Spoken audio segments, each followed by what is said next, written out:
Hi everyone, in front of me I've got Pixel 10 Pro and let me share with you how to change the ringtone on this device.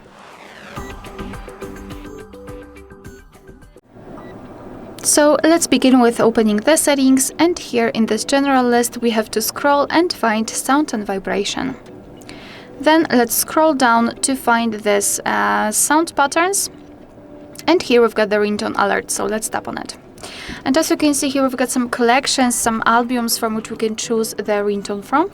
So let me choose maybe something from natural elements. So we have to enter the specific album, and here we've got more options to choose from. So if you wish to listen how the particular ringtone sounds, you have to simply tap on it, and your device will play it, so you can check whether you like it or not.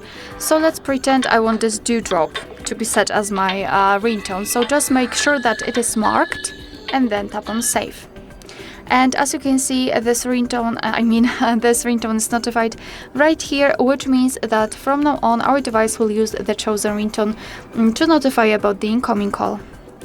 Alright, so that will be all. Thank you so much for watching. Please hit the subscribe button and leave the thumbs up.